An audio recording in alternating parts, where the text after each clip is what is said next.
नमस्कार, स्वागत है आप सभी का न्यूज़ वन इंडिया देख रहे हैं आप और मैं हूं आपके साथ कृतिका। बुलेटिन की शुरुआत बड़ी खबर के साथ करेंगे गोरखपुर से, जहां सीएम योगी आदित्यनाथ ने आज मंदिर में रुद्राभिषेक किया है। सीएम योगी आदित्यनाथ ने कलश यात्रा का भी शुभारंभ किया। गोरखनाथ मंदिर से ये कलश यात्रा निकली है, जो अंधियारी बाग और मानसरोवर मंदिर भी मुख्यमंत्री योगी आदित्यनाथ पहुंचे हैं और रुद्राभिषेक करते हुए ये तस्वीरें इस वक्त आपको दिखा रहे हैं। तो आज रुद्राभिषेक किया है मुख्यमंत्री योगी आदित्यनाथ ने, ये तस्वीरें इस वक्त आपको दिखा रहे, साथ ही कलश यात्रा भी वहां पर आज निकाली गई है। तो सीएम योगी आदित्यनाथ के गोरखपुर दौरे का आज तीसरा दिन है। सुबह सुबह जनता दरबार लगाया, जनता की समस्याओं को सुना। इस दौरान बच्चों को लाड प्यार दुलार करते हुए भी मुख्यमंत्री नजर आए और उसके बाद में पूजा अर्चना भी मुख्यमंत्री की तरफ से की गई।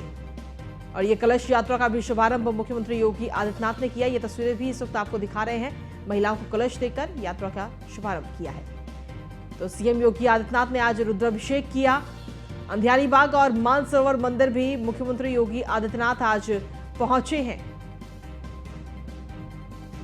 दरअसल कई सारे कार्यक्रम हैं आज और इन कार्यक्रमों में शिरकत करते हुए मुख्यमंत्री योगी आदित्यनाथ नजर आएंगे। अंधियारी बाग और मानसरोवर मंदिर मुख्यमंत्री योगी आदित्यनाथ पहुंचे हैं, जहां पर कार्यक्रम रखा गया है, कथा का आयोजन, और इसमें शामिल होते हुए नजर आएंगे। महायज्ञ का आयोजन वहां किया जा रहा है।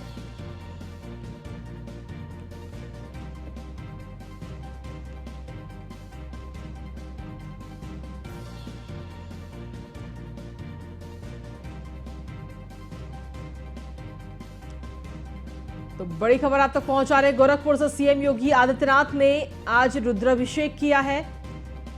ये तस्वीरें भी लगातार आपको दिखा रहे हैं। साथ ही सीएम योगी ने कलश यात्रा का भी आज शुभारंभ किया है। इसके अलावा और भी कई अन्य कार्यक्रमों में भी शिरकत करते हुए मुख्यमंत्री योगी आदित्यनाथ आज नजर आएंगे। कलश यात्रा का भी शुभारंभ मुख्यमंत्री ने किया। अंधियारी बाग और मानसरोवर मंदिर भी मुख्यमंत्री पहुंचे हैं।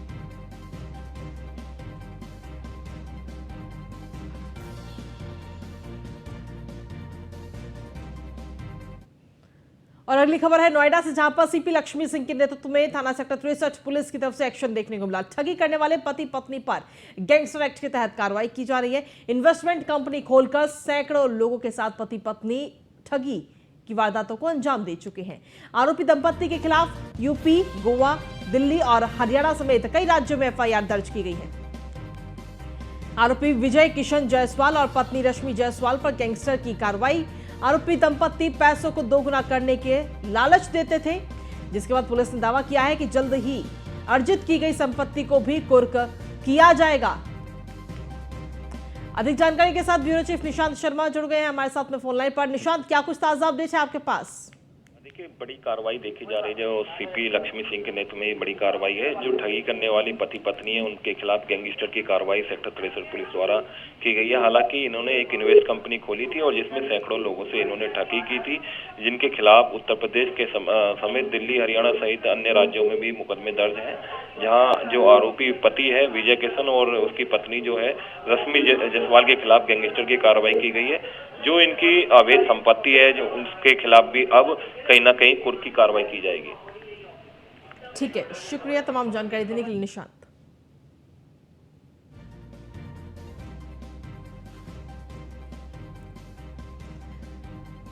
तो फिलहाल ये गिरफ्तारी हो चुकी है। बड़ी कार्रवाई पुलिस की तरफ से की गई है। आरोपी दंपत्ति पैसों को दोगुना करने का लालच देते थे और इस दौरान कई लोगों को उन्होंने अपनी ठगी का शिकार बनाया है।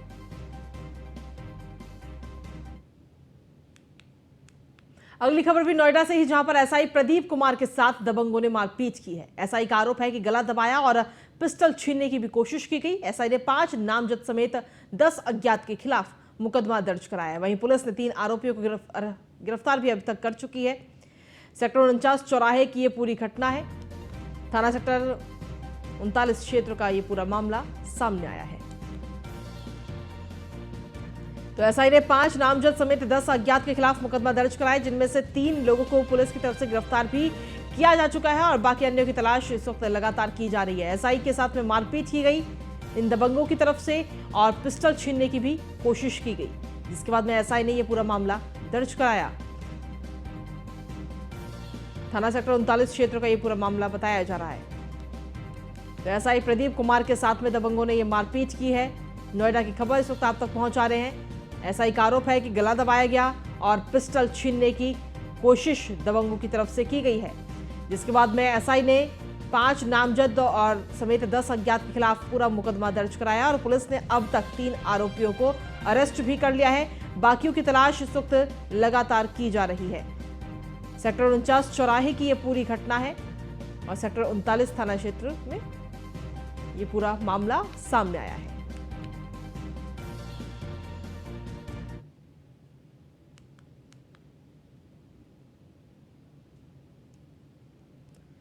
अधिक जानकारी के साथ ब्यूरो चीफ निशांत शर्मा जुड़ गए। निशांत, क्या कुछ ताजा अपडेट है इस मामले में? 3 लोगों को गिरफ्तार किया जा चुका है और बाकियों की तलाश की जा रही है पुलिस की तरफ से। देखिए, एक दरोगा जो है एसआई प्रदीप कुमार ने ये गंभीर आरोप लगाया है। जिस तरीके से देखा जाए, उसने कहा है कि मेरी हत्या करने का प्रयास किया, पिस्टल छीनने का प्रयास किया, जिसमें गाड़ी हटाने को लेकर ये विवाद हुआ था। और जिसके बाद एसआई जो प्रदीप कुमार है उसने एक एफआईआर दर्ज कराई है, जिसमें 5 लोगों के खिलाफ अज्ञात में 10 लोगों के खिलाफ एफआईआर दर्ज हुई है। 5 नामदर्ज और 10 लोग अज्ञात में।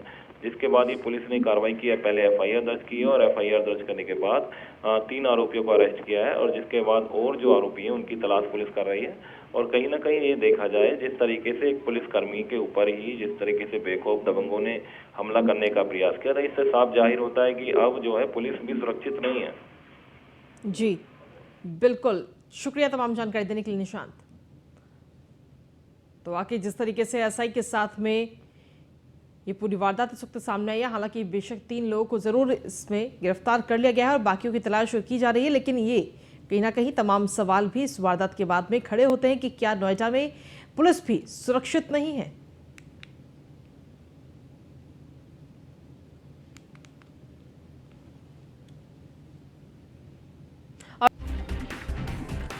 गोरखपुर में सीएम योगी ने लगाया जनता दरबार, मासूम बच्चों को गोद में लेकर किया लाड प्यार, मासूम बच्चों में बांटी चॉकलेट। मिशन 2024 को लेकर बीजेपी शुरू करने जा रही जनसंपर्क अभियान। आज से बीजेपी के सभी सांसद अपने अपने लोकसभा क्षेत्र में शुरू करेंगे अभियान। सरकार की योजनाओं से जनता को कराएंगे रूबरू।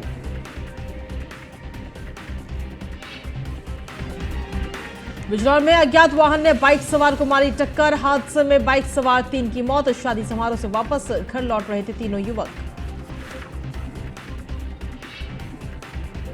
टेरर फंडिंग मामले में केंद्र सरकार की सख्ती, जम्मू कश्मीर में एनआईए के अधिकारियों ने मारी रेड, 2 जिलों की 6 जगहों पर एनआईए की छापेमारी।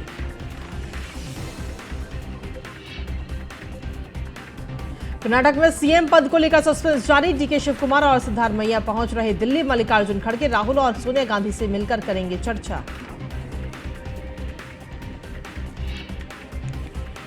और फिल्म द केरला स्टोरी को लेकर सुप्रीम कोर्ट में आज सुनवाई। केरल हाई कोर्ट के आदेश के खिलाफ सुप्रीम कोर्ट में याचिका, हाई कोर्ट ने फिल्म पर बैन लगाने से किया था इनकार।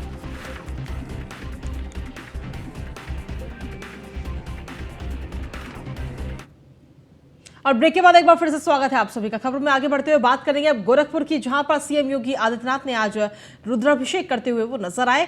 सीएम योगी आदित्यनाथ ने कलश यात्रा का भी शुभारंभ किया। गोरखनाथ मंदिर से कलश यात्रा निकली। अंधियारी बाग और मानसरोवर मंदिर में आज मुख्यमंत्री योगी आदित्यनाथ पहुंचे, जहां पर रुद्राभिषेक करते हुए मुख्यमंत्री योगी आदित्यनाथ नजर आए।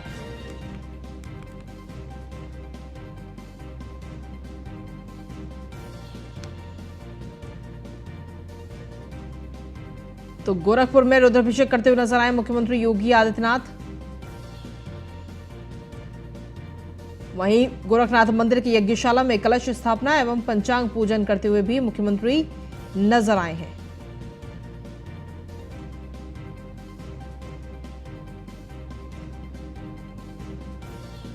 तो अंधियारी बाग और मानसरोवर मंदिर पहुंचे मुख्यमंत्री योगी आदित्यनाथ और महिलाओं को ये कलश देकर इस कलश यात्रा का भी शुभारंभ मुख्यमंत्री योगी आदित्यनाथ ने किया।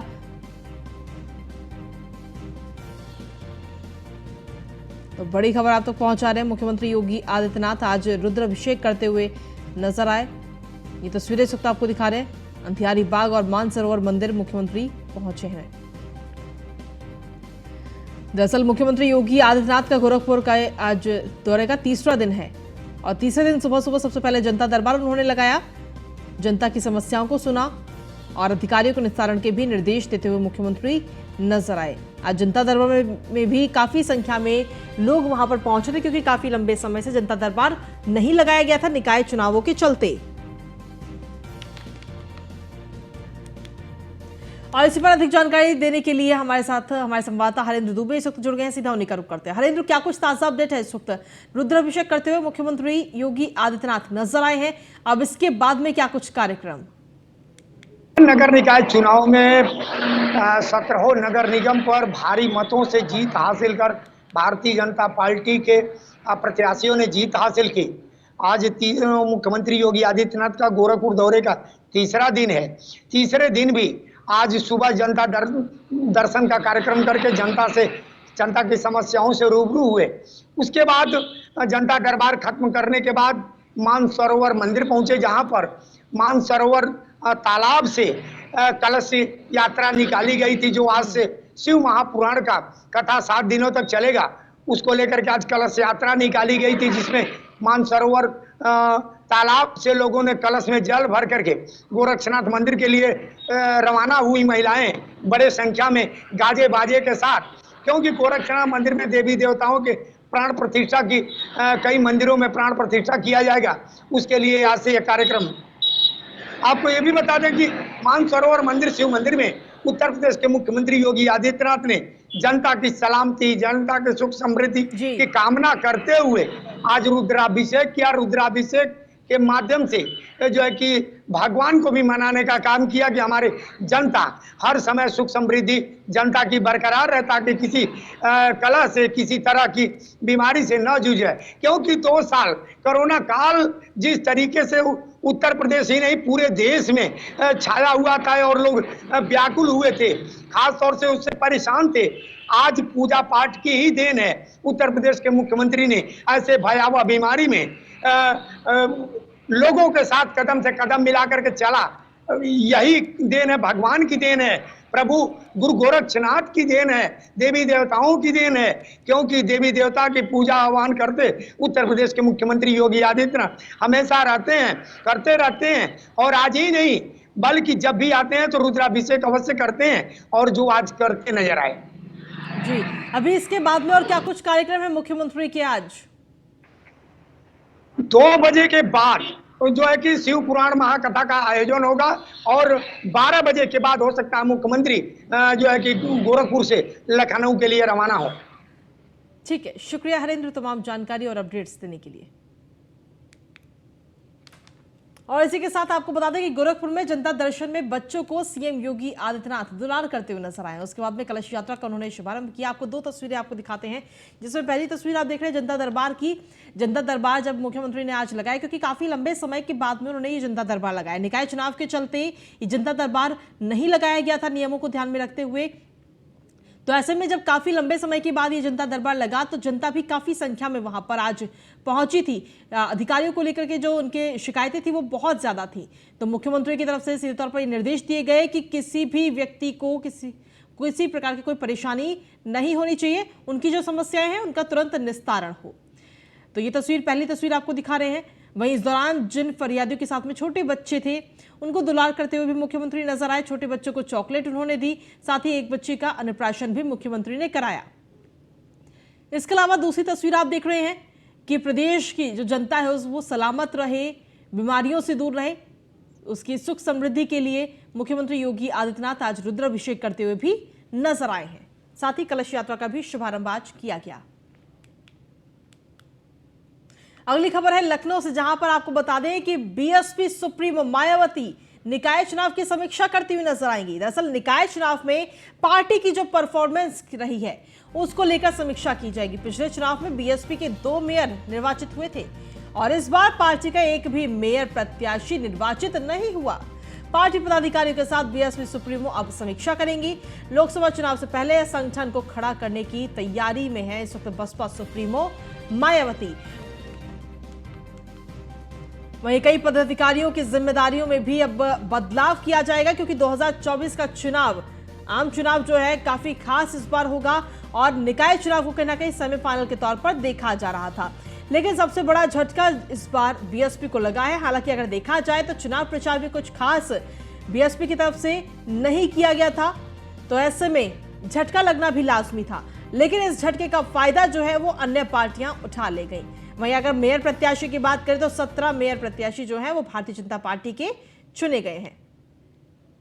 अधिक जानकारी के साथ संवाददाता संदीप मिश्रा जुड़ रहे हैं। संदीप, क्या कुछ ताजा अपडेट है? अब निकाय चुनाव के जो नतीजे आए हैं उन नतीजों की समीक्षा करती हुई बसपा सुप्रीमो नजर आएंगी। देखिए, बिल्कुल निश्चित तौर पे जिस तरीके से निकाय चुनाव को बसपा जो है एक सेमीफाइनल के तौर पे देख रही थी, यानी कि वहां से अपनी जमीन की तलाश कर रही थी और उसके साथ साथ में अगर लोकसभा चुनाव की अगर बात करें तो वहां की रणनीतियां साफ बनाना चाहती थी। लेकिन जिस तरीके से इस बार का उनका अपना रिजल्ट रहा है वो काफी निराशाजनक रहा है, जिससे नाराज होकर के अब एक बार फिर से संगठन में बड़ा बदलाव देखने को मिल सकते हैं। क्योंकि जिस तरीके से बसपा सुप्रीमो मायावती ने इस रणनीति के तहत काम किया था कि आने वाले समय में निकाय चुनाव में अगर हमारी जमीन मजबूत होती है तो निश्चित तौर पर हम लोकसभा चुनाव की तैयारियां बहुत तेजी से करते नजर आएंगे। यानी कि इस बार पूरी उनकी जो विश्वनाथ पाल है, अध्यक्ष है, उनकी कंधों पर जिम्मेदारी को सौंपा गया था। यानी कि वो निकाय चुनाव को लेकर के जगह जगह जिलों में जाकर के जो है वो जनसभाएं कर रहे थे। लेकिन साफ तौर पर जो एक उम्मीद थी बसपा को, वो उम्मीद पे खरी नहीं उतर पाई है। शायद यही वजह रही है कि अब जो है बड़े बदलाव संगठन में देखने को मिल सकते हैं। जिस तरीके से बसपा सुप्रीमो नाराज है अपने कार्यकर्ताओं से, कुछ नए चेहरों को जरूर शामिल किया जाएगा, कुछ लोगों को बड़ी जिम्मेदारियां दी जाएगी। क्योंकि निकाय चुनाव को लेकर के मंथन जिस तरीके से बसपा सुप्रीमो मायावती ने पहले से किया था वो सफल नहीं हो पाई। यानी कि अगर पिछले चुनाव की अगर बात करते हैं तो 2 मेयर प्रत्याशी उन्होंने जीत के आए थे, लेकिन इस बार हाथ खाली रहे। तो साफ है कि इस बार हाथ खाली होने का मतलब है कि जिस तरीके से उनकी जो अपनी रणनीतियां थी वो रणनीतियों पर वो काम नहीं कर पाए। आने वाले समय में लोकसभा का चुनाव होना है, लोकसभा चुनाव की तैयारियों को लेकर के बीएसपी भी रणनीति अपनी बनाएगी। लेकिन इसकी पीछे की अगर वजह हम देखते हैं तो उनके जो अपने ही उनके जो पदाधिकारी कार्यकर्ता है वो जमीन पे उतरते नजर नहीं आए, यानी कि वो संघ अपने बीएसपी को मजबूत नहीं कर पाए। यही एक सबसे बड़ी वजह रही है कि इस बार उनको जो है करारी हार का सामना करना पड़ा। यानी कि अब ये भी देखा जा रहा है कि जिस तरीके से बीएसपी आगे बढ़ना चाहती है और उत्तर प्रदेश के लोकसभा चुनाव में एक बड़ी बढ़त हासिल करना चाहती है, उसको लेकर के अब कुछ नई रणनीतियां बसपा सुप्रीमो को बनानी पड़ेंगी। उसी के तहत क्योंकि तभी आगे बढ़ना होगा, क्योंकि जो उनके अपने कार्यकर्ता है वो तो संगठन को कैसे मजबूत करेंगे या कुछ नए पदाधिकारियों को अपने पार्टी में जोड़ने का काम करेंगे या कुछ लोगों को जो कुछ बड़ी जिम्मेदारियां देंगी। तो इन पे चर्चाएं अब बहुत तेज होंगी और जल्द से जल्द जो है बसपा सुप्रीमो मायावती एक बड़ी समीक्षा बैठक करेंगे। उस बैठक में कुछ नए अहम और निर्णय लेने संभव है। जी लेकिन अगर देखा जाए तो इस बार निकाय चुनाव में खुद बसपा सुप्रीमो मायावती भी चुनाव प्रचार करते हुए बिल्कुल नजर नहीं आई है। कि जिस तरीके से उन्होंने प्रदेश अध्यक्ष विश्वनाथ पाल के ऊपर कंधों पर जिम्मेदारी दी थी, इसके साथ साथ में इनके जो पदाधिकारी थे, जिला अध्यक्ष थे, कोऑर्डिनेटर थे, उन पे ही पूरा भार उन्होंने मायावती ने छोड़ रखा था। यानी कि साफ था कि वो ये चाहती थी कि इस बार निकाय चुनाव में जो नए प्रदेश अध्यक्ष बनाए थे विश्वनाथ पाल, उनकी जिम्मेदारियां क्या होने वाली, वो कैसे काम करते हैं, वो संगठन को कैसे मजबूत करते हैं और कितनी सीटें निकाल के लाते हैं। इसी कड़ी की अगर बात की जाए तो उसी पे तर्ज पे मायावती चलती नजर आ रहे थे। यानी कि साफ था कि वो कर्नाटक के चुनाव में पूरी तरीके से प्रचार प्रसार करती नजर आई थी, लेकिन उत्तर प्रदेश के निकाय चुनाव में कहीं वो फिलहाल नजर नहीं आई थी। यानी कि वो ट्विटर हैंडल पे ही केवल अपने और इसके साथ साथ में प्रेस वार्ता कर अपील करती नजर आ रही थी। लेकिन ये सच था कि बसपा सुप्रीमो मायावती मैदान में नजर नहीं आई, लेकिन उन्होंने अपने जो कोऑर्डिनेटर थे, जो जिला अध्यक्ष थे, उनको मैदान में उतार रखा था। उनके सहारे इस बार निकाय चुनाव को जीतना का प्रयास कर रही थी। यानी कि आप ये सोचिए कि जिस तरीके से 17 मेयर प्रत्याशी थे, उसमें से 11 मेयर प्रत्याशी उन्होंने मुस्लिम कैंडिडेट उतारे थे। साफ तौर पे पूरा उनका एक जो मंत्र था कि मुस्लिम वोट बैंक अपनी तरफ खींचने का, वो फेल होता नजर आया है। यानी कि जो उन्होंने समीकरण रचा था कि मुस्लिम वोट बैंक अगर मुझे मिलता है तो हमारे पास दलित है और मुस्लिम दोनों मिलाकर के हम अच्छी सीटें निकाल सकते हैं। इससे पहले 2017 में हुए निकाय चुनाव की अगर बात करें तो 2 मेयर प्रत्याशी उन्होंने जीत करके मैदान में उतरी थी, लेकिन इस बार वो रणनीति उनकी काम नहीं आई और उस रणनीति में फेल साबित हुई। यानी कि लोकसभा चुनाव में कुछ नई रणनीतियों के साथ में क्या बसपा मायावती उतरेंगी या फिर उसी रणनीति के साथ में फिर से इस बार जो है लोकसभा का चुनाव लड़ेंगी, ये तो आने वाला वक्त बताएगा। लेकिन बहुत जल्द जो है बसपा सुप्रीमो मायावती समीक्षा बैठक करेंगी, उन पदाधिकारियों के साथ करेंगी जिनके जो पार्टी में बड़े पद पे बैठे हुए हैं, बड़े चेहरे हैं, उनके सबके साथ बैठती नजर आएंगी। जी जिस तरीके से देखा जाए तो 2024 से पहले निकाय चुनाव को सेमीफाइनल के तौर पर भी देखा जा रहा था, तो इस बार कहीं ना कहीं आम आदमी पार्टी की एंट्री हुई और साथ ही AIMIM की एंट्री हुई है और इस एंट्री से सीधा नुकसान सपा और बसपा को ही ज्यादा हुआ है।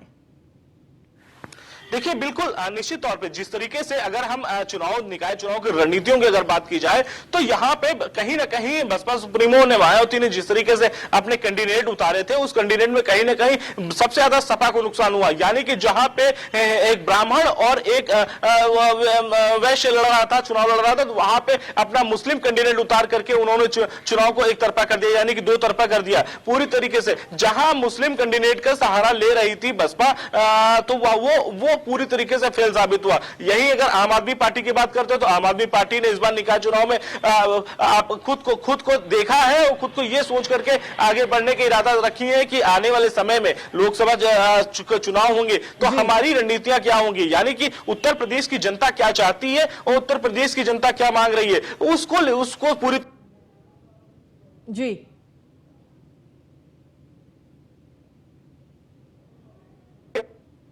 तो बसपा ने रणनीतियां पूरी तरीके से पहले साफ करते हैं तो मुस्लिम वोट बैंक को एक साथ रखने की बात जो कर रही थी वो पूरी तरीके से फेल साबित हुई उत्तर प्रदेश के निकाय चुनाव में। जहां तक बसपा ने पहले ही ये घोषणा कर दी थी कि इस बार के निकाय चुनाव में लेकर के हमारी तैयारियां तेज हैं, हम पूरे 17 नगर निगम में अपने प्रत्याशियों को उतारेंगे, इसके साथ ही साथ में जो है हम हर जगह हर उत्तर प्रदेश में मजबूती के साथ चुनाव लड़ेंगे। लेकिन वैसा नहीं हो पाया और बिल्कुल उसके विपरीत दिशा में ही इस बार जो है बसपा की जो रैंकिंग आई है वो बहुत कम आई। जी अगर देखा जाए तो अगर अभी से जमीनी स्तर पर उतरकर बसपा काम करती है तो कहीं ना कहीं आगे आने वाले लोकसभा चुनाव में बसपा को इसका फायदा मिल सकता है।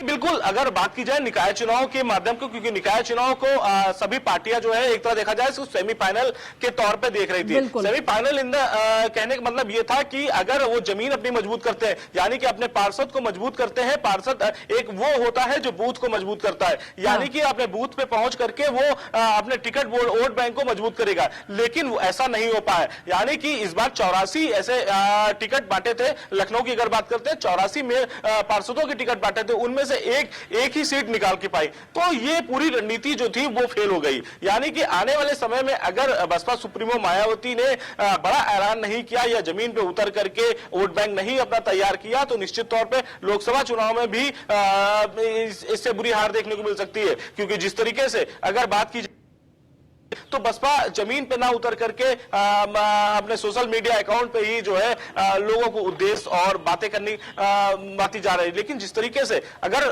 बसपा ने अपनी रणनीतियां नहीं तैयार तो तौर पे आने वाले समय में लोकसभा के चुनाव है उसमें उनको हार जाना मिल सकता है। लेकिन इससे पहले एक बड़ी बैठक जरूर करेंगी, उस बड़ी बैठक में कुछ नए निर्णय जरूर लिए जा सकते हैं। क्योंकि बसपा ने जिस तरीके से इस बार निकाय चुनाव में अच्छा प्रदर्शन नहीं किया है और आने वाले लोकसभा में वो अच्छा प्रदर्शन करना चाहती है, तो इनको एक बार फिर से जो है अपने कार्यकर्ताओं के साथ में, अपने बड़े बड़े पदाधिकारियों के साथ में एक बैठक करनी चाहिए और बैठक के बाद से कुछ बड़े निर्णय लेने चाहिए जिससे कि आने वाले समय में लोकसभा के चुनाव में उनको बहुत सी मजबूती मिल सके और अपने पदाधिकारियों का सम्मान बचा सके। जी बिल्कुल, चलिए बहुत बहुत शुक्रिया तमाम जानकारी देने के लिए संदीप। और इसी के साथ चलिए खबरों में आगे बढ़ेंगे। अगली खबर का रुख कर लेते हैं नोएडा से, जहां पर गांजा सप्लाई करते हुए एक युवती को गिरफ्तार किया गया है। टेलीग्राम ऐप पर ऑर्डर लेकर ये गांजा सप्लाई करती थी और कॉलेज के छात्रों को ये युवती गांजा सप्लाई करती थी। पुलिस ने 600 ग्राम गांजा और बाइक भी बरामद की है। युवती के मोबाइल से गांजा सप्लाई के कई सबूत मिले हैं। युवती को थाना सेक्टर 113 पुलिस ने गिरफ्तार किया है।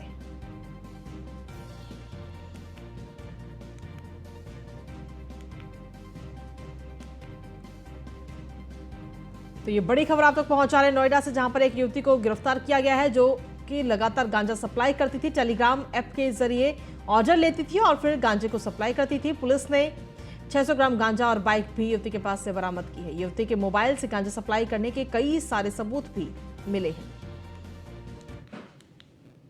घर का सपना देखने वाले लाखों लोग बिल्डर्स और प्राधिकरण से तंग आकर सड़कों पर उतरकर अपनी आवाज बुलंद कर रहे हैं। लोगों ने नए फ्लैट्स का पोजीशन देने और रजिस्ट्री की मांग को लेकर कैंडल मार्च कर प्रोटेस्ट किया। साथ ही सोसाइटी में रह रहे लोगों को बुनियादी सुविधाएं नहीं मिल रही।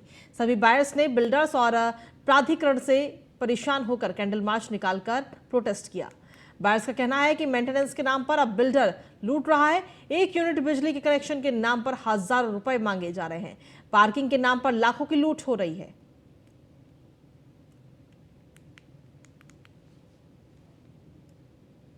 वहीं हमीरपुर में बदमाश को गिरफ्तार करने गई पुलिस टीम पर बदमाश ने फायरिंग कर दी, जिसमें चौकी इंचार्ज के हाथ में गोली लग गई। बता दें कि अवैध असलहा लहराते हुए अपराधी का वीडियो वायरल हुआ था, जिसके बाद पुलिस उसे गिरफ्तार करने गई थी। घटना में घायल चौकी इंचार्ज को कानपुर रेफर कर दिया गया है। फिलहाल पुलिस ने चौकी इंचार्ज को गोली मारने वाले बदमाश को भी गिरफ्तार कर लिया है। गिरफ्तारी के दौरान बदमाश के दोनों पैरों में गोली लगी, जिससे वो घायल हो गया। रात्रि 8:30 बजे के करीब सुरेंद्र प्रताप यादव एएसआई ये गोली लगने से घायल अवस्था में जिला अस्पताल की इमरजेंसी में लाए गए थे। ये संज्ञान में आया था कि पतारा के शंभू कुशवाहा नाम के गैंगस्टर ने जो है उन पे गोली चला दी थी। उसी के परिप्रेक्ष्य में अभी 3:45 भोर में जो है कुरारा थाने से पुलिस जो है शंभू कुशवाहा को गोली लगने के बाद घायल अवस्था में जिला अस्पताल की इमरजेंसी में लाई गई है। दोनों पैर में गोली लगी हुई है।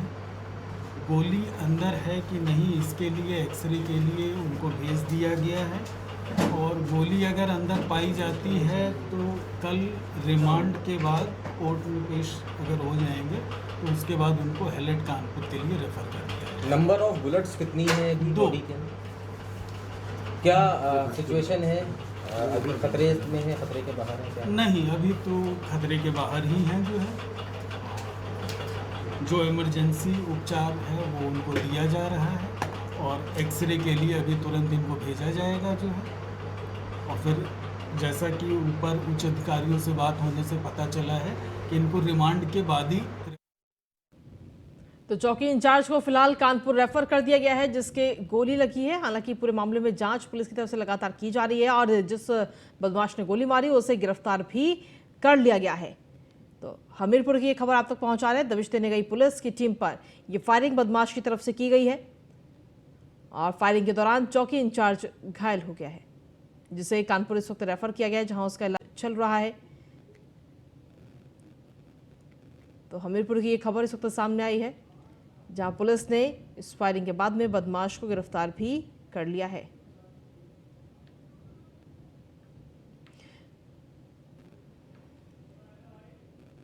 तो हमीरपुर में बदमाश को गिरफ्तार करने गई पुलिस की टीम पर बदमाशों ने फायरिंग कर दी, जिसमें चौकी इंचार्ज के हाथ में गोली लगी। अवैध असलहा लहराते हुए अपराधी का वीडियो दरअसल वायरल हुआ था, जिसके बाद पुलिस उसे गिरफ्तार करने के लिए गई थी।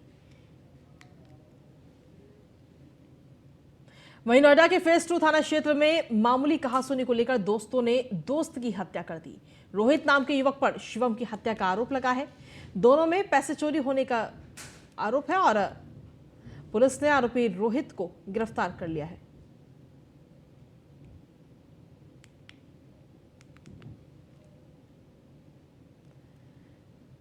तो नोएडा में दोस्तों ने ही दोस्त की हत्या कर दी। पैसा चोरी करने का आरोप था, और इस मामूली सी कहासुनी को लेकर के इस हत्या की वारदात को अंजाम दिया गया है।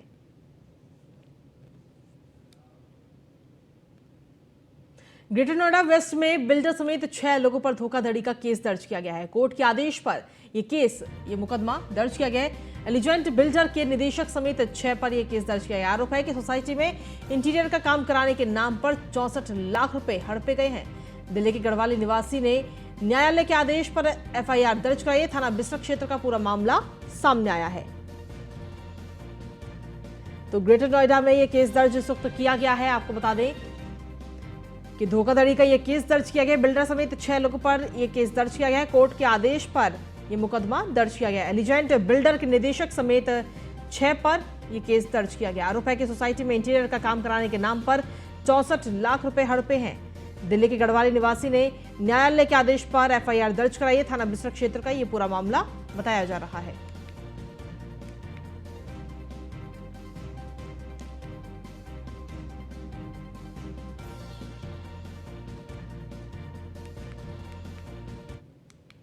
और अगली खबर भी नोएडा से ही, जहां पर आपको बता दें कि एसआई प्रदीप कुमार के साथ में दबंगों ने मारपीट की है।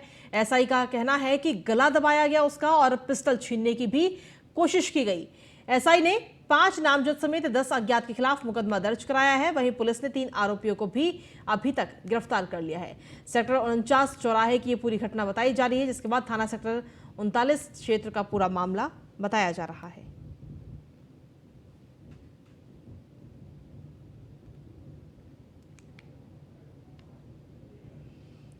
तो पूरा आपको बता दें, ये मामला इस वक्त सामने आया है जहां पर एसआई प्रदीप कुमार के साथ दबंगों ने मारपीट की है और एसआई का कहना है कि दबंगों ने उसका गला दबाया, उसकी पिस्टल छीनने की कोशिश की गई।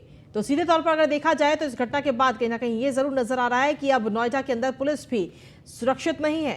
एसआई प्रदीप कुमार के साथ दबंगों ने मारपीट की है। एसआई का आरोप है कि गला दबाया गया और सरकारी पिस्टल तक छीनने की कोशिश की गई, जिसके बाद एसआई ने 5 नामजद समेत 10 अज्ञात के खिलाफ मुकदमा दर्ज कराया गया है। हालांकि फिलहाल अभी तक पुलिस ने 3 आरोपियों को भी गिरफ्तार कर लिया है और आगे की जांच पूरे मामले में की जा रही है।